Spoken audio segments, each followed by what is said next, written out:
Прекрасный февральский день на берегу Южного Буга. Кругом снег еще лежит, но уже где-то птички поют. Так, а я сегодня хочу развести костер с помощью своих разжигателей.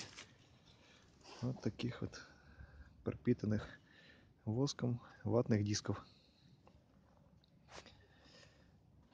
Так, вот они такие плотные.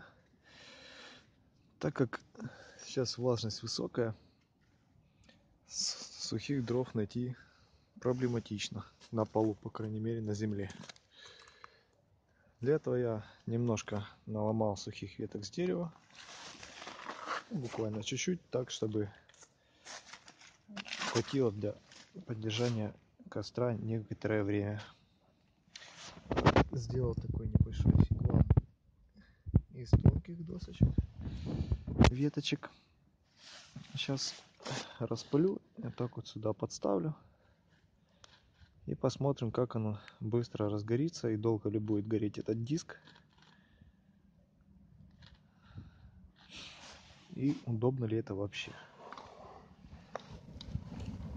Так, вот видно, что еще у нас диск ватный горит. Он его еще половина точно есть.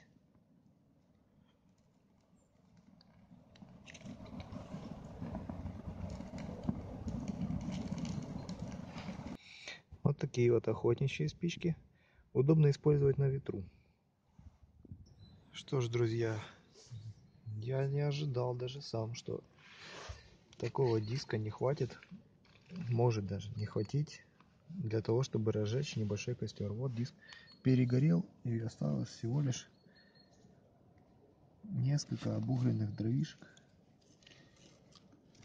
И все.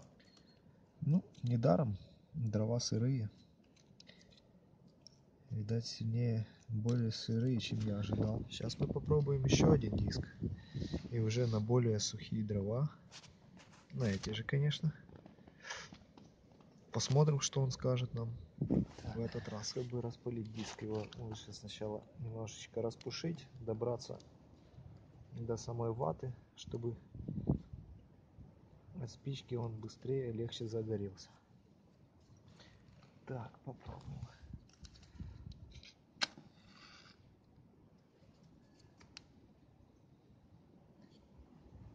О, в этот раз загорелся быстрее.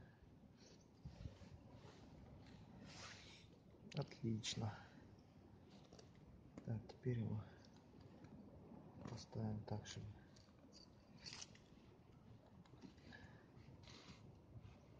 пламя не касалось камня.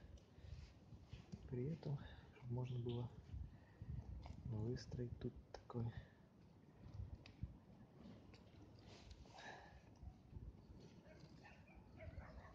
колодец.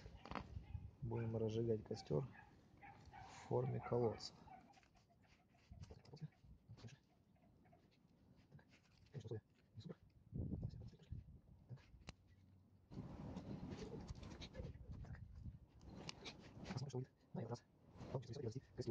Так, вот мы видим, что наши дрова уже разгорелись практически хорошенько. Сейчас, сейчас дыму увидите.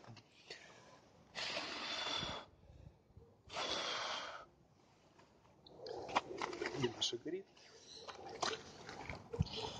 А тем временем я поставил над костром те дрова, которые следует положить за ними в костер, чтобы они сохли пока что.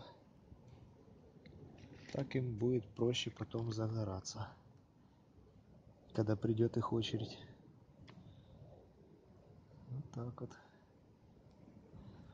Да, на самом деле, друзья, я вам скажу, зимой костер разводить — это проблематичное задание. Но в принципе можно, но на это тратится много времени. Нужно основательно подготовиться, выбрать как можно больше сухих дров, мелких сухих дров, затем покрупнее, и постепенно, разжигая все более крупные и крупные, но не спешить с крупными особо.